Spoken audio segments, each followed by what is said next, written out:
আসসালামু আলাইকুম। দেখতে পাচ্ছেন এখানে আমার লাউ গাছের কিছু ডগা আমি ঠিক করতেছিলাম। এটা হচ্ছে আমার মাছের প্রজেক্টের উপরে মাচাই যেটা বলি, আমাদের এখানে আছে মাচাই লাউ চাষ বলতে পারেন। এখানে যেখানে দেখতে পাচ্ছেন আমি দাঁড়ায় আছি বা এই জমিটা দেখতে পাচ্ছেন, এখানে এখন অলরেডি প্রায় পানি উঠপুট ভাব। কারণ আমি যখন ভিডিও করছি এখান থেকে আরও 8-10 দিন মতো আগে, তো তখন এখানে আমার মাত্র ধান কাটা হয়েছিল, তখন পানি ছিল না। মূলত এটা আমার আছে মাছের প্রজেক্ট। মাছের প্রজেক্টে বোনাস হিসাবে আমরা সবজিটা চাষ করি। তো এখানে দেখতে পাচ্ছেন লাউ। আজকে কথা বলবো ইনশাল্লাহ লাউ নিয়ে। লাউ হচ্ছে সবথেকে কম পরিশ্রমের একটা জিনিস। এখানে তেমন কীটনাশকের প্রয়োগ হয় না, মাঝে মধ্যে কিছু সার দেওয়া লাগে যদি ফল ছোট হয় বা গাছ দেখতে খারাপ থাকে, সেক্ষেত্রে আমরা মাঝে মধ্যে আপনার কিছু সার দেওয়া হয়।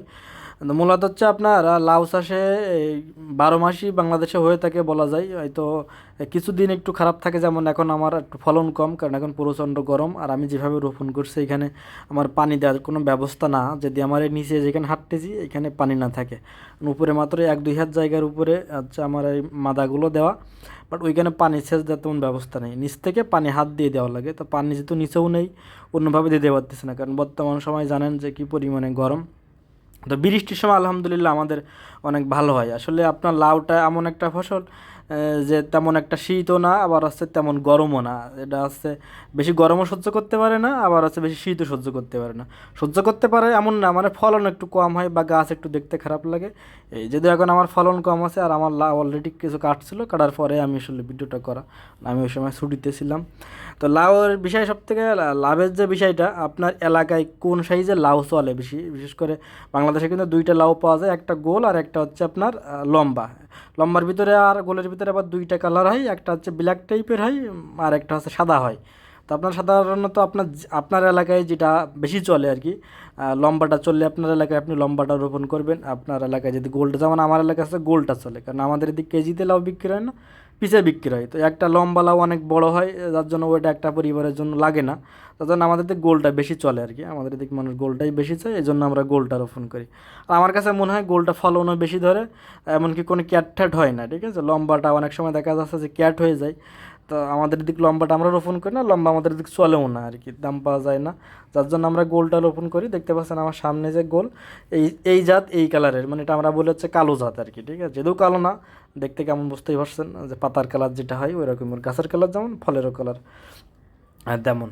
তো লাউ যারা আছে আপনার একটু কম পরিশ্রম করতে চান, বা দেখেন যে আপনার এলাকা হচ্ছে পানি বেশি, তারা কিন্তু এরকম উঁচু জায়গাগুলো আপনার হচ্ছে লাউর গাছটা রোপণ করে এরকম নিচে বা মাচায় দিয়ে দিতে পারেন। সেক্ষেত্রে আপনার হচ্ছে জায়গা জায়গা না থাকলেও ইনশাল্লাহ লাউ হবে। এমনকি এটা আপনার বাড়ির আঙ্গিনায় রোপণ করতে পারেন, তাইলে আপনার পারিবারিক চাহিদাও মিটবে। আর লাউ কিন্তু যথেষ্ট পুষ্টিগুণ সম্পূর্ণ একটা সবজি। এমনকি সুন্নাতও বলা যায়, কারণ আমাদের নবীজির প্রিয় একটা ফলের ভিতরে বা সবজির ভিতরে ছিল হচ্ছে আপনার লাউ। তো এটা আপনারা হয়তো অনেকেই জানেন। এই জন্য লাউ, আর একটা বিষয় হচ্ছে যে আপনারা 3G কাটিংটা যদি কেউ করতে জানেন বা করতে পারেন, সেক্ষেত্রে কিন্তু ফলন আরও বেশি হয়, অর্থাৎ ডুগা কাটা যে বিষয়টা। যদিও আমি এই বিষয়ে কোনো ভিডিও এখনও করি নাই, তবে ইনশাল্লাহ আমি ভিডিও করব। যদিও আমরা এই কাটিংগুলো করি না, কারণ আমাদের অত সময় হয়ে ওঠে না, যার জন্য আমরা এই 3G বলেন বা 2G বলেন, এই কাটিংগুলো করার সময় হয় না। তো যারা কম চাষ করেন, একটা দুইটা গাছ বা শখের জন্য খাওয়ার জন্য, তারা এটা গুরুত্বপূর্ণভাবে নিতে পারেন যে যদি আপনারা ডুগা কেটে দেন ফলন অনেক ভালো হবে। ডুগা বলতে 3G কাটিং যেটা। তো কাটিংটা আপনারা কীভাবে করবেন ইনশাল্লাহ আমি পরবর্তী ভিডিওতে ওটাও দেখাবো। আর কে কোথা থেকে দেখছেন আর কি ভিডিও চান, এগুলো অবশ্যই কমেন্ট করে জানাবেন। ইনবক্সে আমার মেসেজ করতে পারবেন না এই মুহূর্তে। তো ইনশাল্লাহ আপনারা মেসেজ কমেন্ট করলে আমি কমেন্টগুলো সবসময় দেখার চেষ্টা করি, ওই অনুযায়ী আপনারা ভিডিও পাবেন বা ভিডিও দেখতে পাবেন। আর আমার এখানে প্রায় পানি ওঠানো অবস্থা হয়েছে।